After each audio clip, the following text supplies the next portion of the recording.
Hey, I'm Matt, and on today's Matt's World DIY, I'm making these delicious pecan pie bars. They are the perfect accompaniment to your Thanksgiving dinner or holiday dinner or just any kind of party that you'd like to go to. So let's get to it. The first thing we're going to do for our pecan pie bars is we're going to take 1 cup of pecan halves in pieces, place it on a baking sheet, and we're going to roast these pecans in a 350-degree oven for about 10 to 15 minutes. You don't want to use your pecans straight out of a bag without cooking them up a little bit. When you cook them up, they become a bit more aromatic and the flavors really come through. And this will be the perfect addition to your pecan pie bars. While my pecans are baking in the oven, I'm going to prepare my baking dish.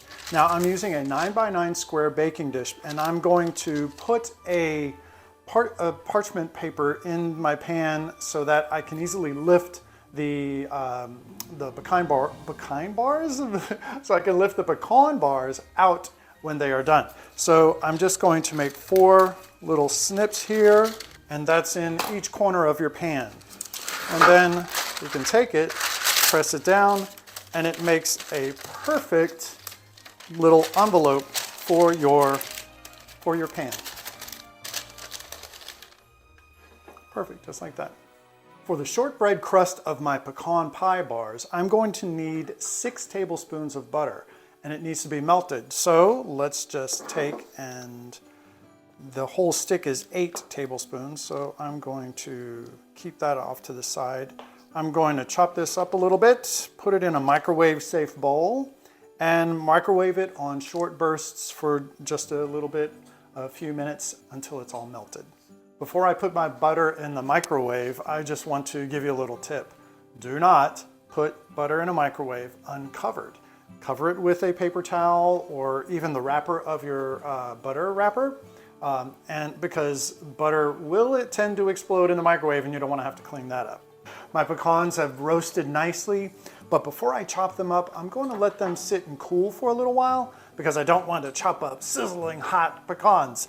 That could be kind of crazy. So I'm going to let my pecans cool, then I'm going to chop them up and get them ready for my filling. Now I'm going to start assembling my ingredients for my shortbread crust. I'm using my sifter because I don't want any kind of lumps or bumps into my mixture if I can avoid that. So 150 grams of flour.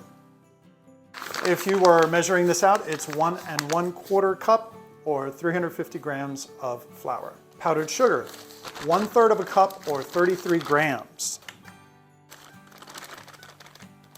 Perfect, 33. 1/4 teaspoon salt. Since I'm using iodized salt, I'm gonna use a little bit less. Now that I have my dry ingredients, I do not need my scale anymore, so I'm just going to sift that together and then I'll add my melted butter.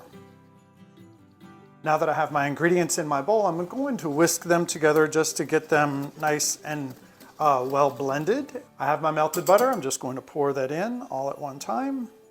So I'm going to mix my butter and flour mixture with a fork, and then when it gets to a certain consistency, I'm going to use my hands. You're going to end up with a crumbly, kind of a sandy mixture, and it's quite all right. It's not going to be like a batter that you would pour, because this is a shortbread crust. And it is one of those types of it's one of those types of crusts that you have to pack in to the pan. So I'll just get this done, we'll be back.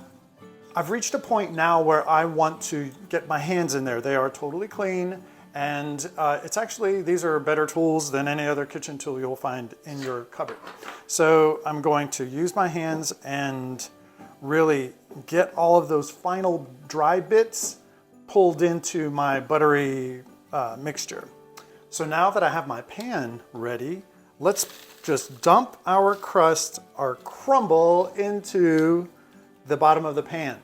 Then whenever you have it in there, just go ahead and press it down with your fingers. Press it down. You want to pack it down very, very well. You don't want any kind of air pockets or anything like that, because if you have those pockets, whenever you bake it and you pull it out and you start serving up, you're going to have the bottom of your bars are going to have voids that it's just not right.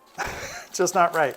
So make sure you have full coverage in your entire pan, see there's some light spots there. I want to make sure I get coverage.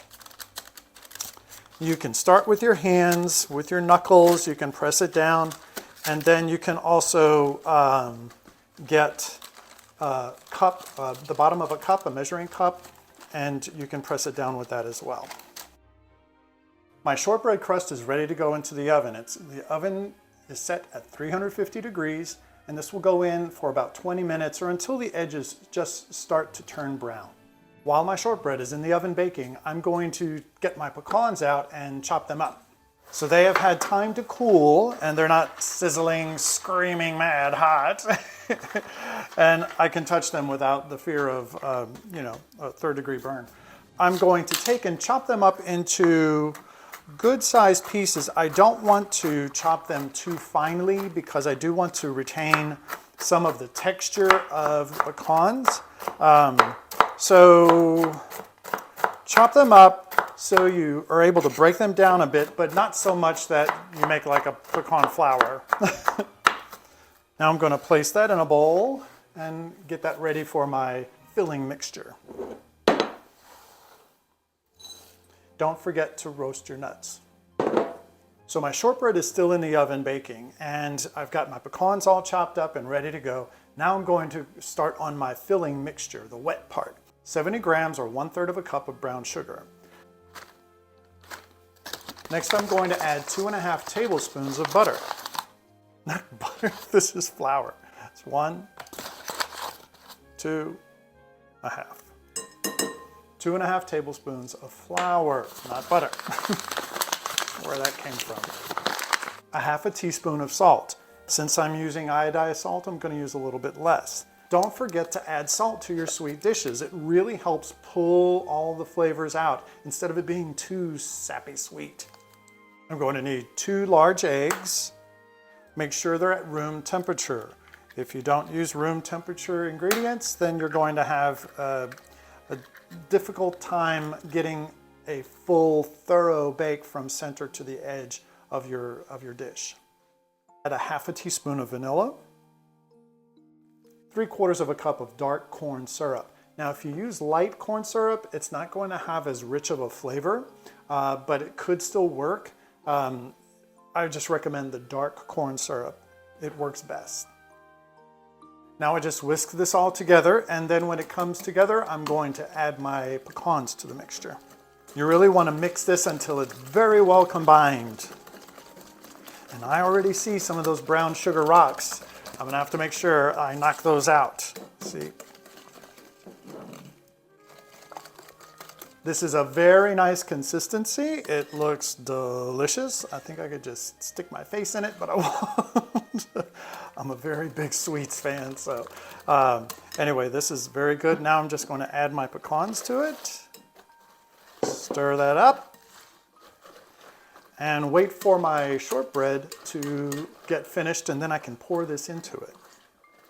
So I just got my shortbread out of the oven, and it looks like it's doing very well. The edges are just starting to brown, and so it's nice and solid. I'm going to pour my pecan mixture on top of this now, and it's okay if it's hot. You just do it and then put it into the oven. So let's pour that in. And I'm going to smooth it out just to make sure that every edge, every part of my pan has part of the mixture in it. Whenever I make anything that has something that's sugary and ooey gooey, whether it's with fruit or sugar, I like to put my pan on top of another pan just in case there's any kind of boil over. I don't expect that there will be with this, but this is just a nice prevention to safeguard the bottom of my oven so that I don't have to a messy cleanup later. Okay, so this is going to go into the 350-degree oven for about 30 minutes or until the center is just set. So my pecan pie bars have finished baking, and I've allowed them to cool for about 30 minutes. Then I had them in the refrigerator for about another 30 minutes to cool. It's best if you allow them to cool like that so you can score and cut some nice, clean cuts into your bake. So let's go ahead and take this out of the pan, and then we're going to dismount it from the paper.